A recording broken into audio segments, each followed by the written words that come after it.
Students आज हम बात करेंगे इवैल्यूएशन ऑफ अलजेब्रिक एक्सप्रेशंस के ऊपर। देखिए, अगर मैं एक अलजेब्रिक एक्सप्रेशन लेता हूं जैसे है 5x प्लस 8, 5x प्लस 8, ये एक अलजेब्रिक एक्सप्रेशन है। इसमें नंबर ऑफ टर्म्स की बात करते हैं तो नंबर ऑफ टर्म्स कितनी है? 2। अगर आप यहाँ पे देखें 5x है और ये 8 है, बिकॉज इनको आप मजीद सिंप्लीफाई नहीं कर सकते, ठीक है, ये अनसिंप्लीफाइड है, मीन ये x वाली टर्म है, ये सिंपल 8 है, तो यहाँ पे मैं लिख सकता हूँ जैसे अलजबरा के अंदर बेसिक जो टर्मिनोलॉजी हैं जो कि नंबर वेरिएबल्स के साथ आएंगे, जैसे x, y, z ये ऑल वेरिएबल्स होते हैं और उनके साथ जो नंबर मल्टीप्लाई होंगे ये है कोफिशिएंट। जैसे इसको मैं लिख सकता हूँ कोफिशिएंट, ठीक है, दिस इज कोफिशिएंट, ये कोफिशिएंट है, ये वेरिएबल है हमारे पास, ठीक है, वेरिएबल है। और इसी तरह से अगर सिंपल जो कोफिशिएंट क्या आता है इसको हम सिंपल कांस्टेंट कहते हैं। इसी तरह से अगर लेट सपोज इसके ऊपर स्क्वायर हो, लेट सपोज अगर इसके ऊपर स्क्वायर है तो वो एक एक्सपोनेंट बन जाता है। तो ये कुछ बेसिक टर्मिनोलॉजीज हैं, बेसिक टर्म्स हैं जिनसे मिलके आपकी एक अलजेब्रिक एक्सप्रेशन बनती है, ठीक है। अब इवैल्यूएशन, यानी अगर हम इसको मुख्तलिफ वैल्यूज पे यानी एक्स की मुख्तलिफ वैल्यूज पे इसको कैलकुलेट करेंगे तो ये जो प्रोसेस होगा ये कहलाएगा evaluation of algebraic expressions at that particular value, यानी उस खास एक वैल्यू के ऊपर। जैसे देखें, अगर हम सिंपली लेते हैं 5x प्लस 8, एक्सपोनेंट नहीं डालते, 5x प्लस 8, इसको let suppose x is equal to 2 के लिए इसकी क्या वैल्यू होगी, यानी x चूंकि वेरिएबल है इसकी वैल्यू चेंज होती रहती है। अब अगर मैं ये अस्यूम करूं कि x इक्वल 2 के लिए इसकी क्या वैल्यू है तो यहां पे मैं क्या रखूंगा, ठीक है, यहां पे मैं रख लूंगा 5 times 2 plus 8, 5 times 2 plus 8, 5 times 2 10 plus 8 कितना हो गया 18। तो इसका मतलब है 5x प्लस 2 की अगर इवेल्युएशन की जाए x इज इक्वल टू 2 पे तो वो कितनी आती है 8। 8 बेसिकली वो एक कांस्टेंट नंबर है जो कि हमारे पास एज एन आंसर आता है। इसी तरह से अगर मैं इसी अलजेब्रिक एक्सप्रेशन की इवेल्युएशन करता हूं x इज इक्वल टू -2 पे, लेट से, ठीक है, नेगेटिव नंबर्स पे भी ली जा सकती है, अगर -2 पे की जाए तो क्या आंसर आएगा 5 टाइम्स, देखें 5 टाइम्स -2 यानी x की जगह यहां पे -2 आ जाएगा प्लस 8, ठीक है। अब आ जाएगा 5 times -2 positive times negative, negative होगा -10 प्लस 8। अब एक नेगेटिव एक पॉजिटिव, हम ऑलरेडी एक्सप्लेन कर चुके हैं कि आप बड़े में से छोटा नंबर सब्ट्रैक्ट कर दें, यानी 10 में से 8 सब्ट्रैक्ट करेंगे तो 2 आंसर आएगा, लेकिन आंसर के साथ वो साइन आएगा जो बड़े नंबर के साथ है। बड़ा नंबर चूंकि 10 है, ये नेगेटिव है, तो आंसर भी हमारा क्या होगा नेगेटिव होगा। तो -2 आंसर आ गया। इसका मतलब ये हुआ कि x इज इक्वल टू -2 के लिए अगर इसी अलजेब्रिक एक्सप्रेशन को इवेलुएट किया जाए तो उसका आंसर भी -2 ही आएगा, ठीक है। इसी तरह सर्टेन और वैल्यूज के ऊपर आप इसको इवेलुएट कर सकते हैं, ठीक है, सर्टेन और वैल्यूज के ऊपर इवेलुएट कर सकते हैं आप। इसी तरह से आप देखें किस चीज की वैल्यू चेंज हो रही है, 2 की वैल्यू चेंज हो रही है, कभी 2 रख दिया आपने, कभी -2 रख दी, कभी आप x इक्वल टू 3 रखेंगे, 4 रखेंगे। तो इसी वजह से हम x को, y को, z को, जो कि आपके अलजेब्रिक एक्सप्रेशन के अंदर यूज होते हैं, इनको हम वेरिएबल्स कहते हैं, ठीक है। और जैसे हमने देखा 5 टाइम्स x, तो 5 टाइम्स x यानी इस वेरिएबल को अगर 5 से मल्टीप्लाई किया जाए तो आप देखें जैसे 2 था तो x 2 नहीं आया बल्कि 2 टाइम्स 5 हुआ। तो इस कोफिशिएंट, इस कांस्टेंट नंबर ने जब ये वेरिएबल के साथ आया तो वेरिएबल्स को उतने टाइम जो है वो बढ़ा दिया। अब इसीलिए इस जो ये 5 बीच में है इसको हम बोलते हैं कोफिशिएंट, ठीक है, कोफिशिएंट। और इसी तरह से अगर आप देखते हैं तो हमारे पास ये जो सिंपल कांस्टेंट नंबर ऐड होता है, यानी 5 टाइम्स 2 बन के वो 10 हुआ, और 18 कैसे आया, बिकॉज ये कांस्टेंट नंबर भी उसमें ऐड हुआ जो कि वेरिएबल इंडिपेंडेंट था, यानी वेरिएबल पर डिपेंड नहीं कर रहा था, ठीक है। जनरली अगर आप लिखना चाहें तो x रेज़ टू पावर 0 लिखते हैं, लेकिन वो आप सीनियर क्लास में जाके नेक्स्ट हम इसको डिस्कस करेंगे, ठीक है। लेकिन सिंपली ये एक कांस्टेंट नंबर है जो कि इसमें ऐड हुआ, तो इसी वजह से हम इसको कांस्टेंट कहते हैं। तो इवैल्यूएशन ऑफ अलजेब्रिक एक्सप्रेशंस का बेसिकली यही कॉन्सेप्ट है कि जब भी कोई आपको अलजेब्रिक एक्सप्रेशन गिवन होगी एक सर्टेन वैल्यू के ऊपर आप उसको इवैल्यूएट कर लेंगे। अब जैसे एक हम क्वेश्चन लेते हैं, ठीक है, जिसके अंदर ज्यादा चीजें क्लियर हो जाएंगी।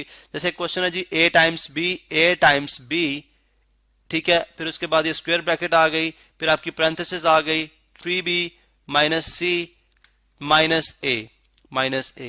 अब इसको इवैल्यूएट करना हमने, किस पे इवैल्यूएट करना है, इवैल्यूएट इसको करना है कि जब a जो है वो इज इक्वल टू 3 होगा, b जो है वो इज इक्वल टू 4 होगा और c जो है वो इज इक्वल टू 6 होगा, यानी सबको हमने फिक्स कर दिया, तो यहाँ पे इवैल्यूएट करें 3 टाइम्स 4, ठीक है, उसके बाद square bracket then parenthesis 3 times b कितना है 4, ठीक है, 3 टाइम्स 4 माइनस c कितना है 6, पैरेंथेसिस क्लोज, माइनस ए कितना है 3, यहां से ये भी स्क्वायर भी क्लोज। ठीक है, तो ये हमने सिंपल क्या किया कि जहां पे ए था, ठीक है, वहां पे ये वैल्यू इंसर्ट कराई, ठीक है, जहां पे बी था यहां पे ये वैल्यू इंसर्ट कराई, और जहां पे सी था यहां पे ये वैल्यू इंसर्ट कराई, ए बेसिकली यहां पे भी था तो यहां पे भी हमने ए की वैल्यू ही इंसर्ट कराई। तो यहां पे आप देख सकते हैं 3 4 आर 12, ठीक है, 12 स्क्वायर ब्रैकेट, अब ये पहले मल्टीप्लाई होगा, 4 3 आर 12 माइनस 6, ठीक है, माइनस 3। अब यहाँ पे चूंकि ब्रैकेट्स यूज हो रही हैं तो आप इस केस में आप जानते हैं कि हम बॉड मैस रूल यूज करते हैं, ठीक है, बॉड मैस। अब बी फॉर ब्रैकेट, ठीक है, open and then division, multiplication, addition and subtraction. Brackets के अंदर भी ये असूल होता है कि सबसे पहले आप पैरेंथेसिस को सॉल्व करते हैं, फिर आप ब्रेसेस को सॉल्व करते हैं अगर हो, ठीक है, और उसके बाद स्क्वायर को। लेकिन अभी जो है एक और टाइप ऑफ ब्रैकेट भी होता है जिसको बार ब्रैकेट बोलते हैं। अगर बार होगी तो सबसे पहले ऑर्डर में बार सॉल्व होगी, फिर पैरेंथेसिस होगी, फिर ब्रेसेस होगी और फिर आपकी स्क्वायर ब्रैकेट होगी। अब चूंकि यहाँ पे हमारे पास सिर्फ स्क्वायर पैरेंथेसिस है और स्क्वायर ब्रैकेट है, तो पैरेंथेसिस हमने सॉल्व, अभी पैरेंथेसिस हम सॉल्व कर रहे हैं, ठीक है, 12 टाइम्स 12 माइनस 6 इज 6 और माइनस 3। अब पैरेंथेसिस देखें सॉल्व होगी तो मैंने ब्रैकेट नहीं लगाई, 12 माइनस 6 6 होता है, यहाँ पे मैंने पैरेंथेसिस खत्म कर दी क्योंकि वो एक टर्म सिंगल टर्म रह गई है। और इसी तरह से आप यहाँ पे देखें that is going to be equal to 12 times 6 minus 3 कितना हो जाएगा, ये 3 बन जाएगा, और 12 टाइम्स 3 अगर आप देखते हो कितना बनता है 36।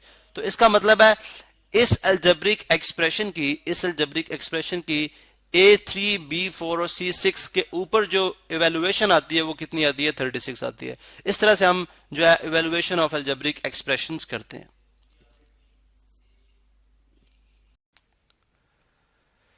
एवेल्युएशन ऑफ अलजेब्रिक एक्सप्रेशंस, ये बात हम जानते हैं कि अगर कांस्टेंट्स और वेरिएबल्स को आपस में अलजेब्रिक ऑपरेशन से मुंसलिक कर दिया जाए, जैसे मैं लिखता हूँ 2x और इसमें प्लस कर देता हूँ 5 को, तो ये एक अलजेब्रिक एक्सप्रेशन है और ये अलजेब्रा से डील कर रहा है।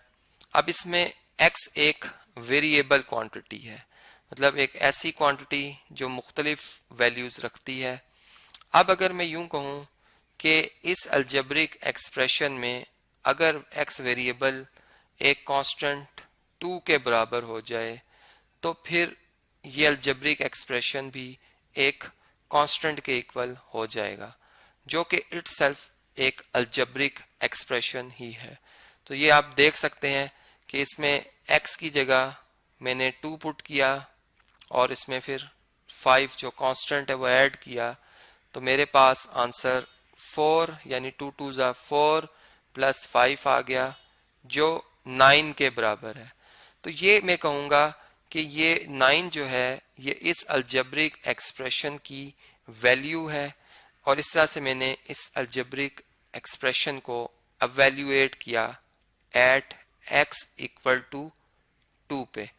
अगर हम एक स्टेटमेंट देखें जो कि वर्ड्स में लिखी हो कि जैसे sum of 2 times of a number and 5, तो अलजेब्रिकली इस बात को हम इस अंदाज में लिखेंगे, चूंकि x वो नंबर है जो कि अननोन है और इसका 2 टाइम्स बन जाएगा यानी x प्लस x 2x, और 5 एक कांस्टेंट है, तो बेसिकली हमने इनका सम शो करना था जो कि यहाँ पे हो गया। अब जब भी हम किसी अलजेब्रिक एक्सप्रेशन को फॉर्म करेंगे तो उसमें जो वेरिएबल हम शामिल कराएंगे उसकी ख़ास वैल्यू पे, मतलब एक कांस्टेंट पे जो पूरे एक्सप्रेशन की वैल्यू होगी वो एवेल्युएशन कहलाएगी उस अलजेब्रिक एक्सप्रेशन का। अब इसके जो प्रॉब्लम्स हैं उसमें मैं डिफरेंट वैल्यूज़ जो हैं वो यूज़ करते हुए जो गिवन अलजेब्रिक एक्सप्रेशन होगा उसे एवेल्युएट करूँगा।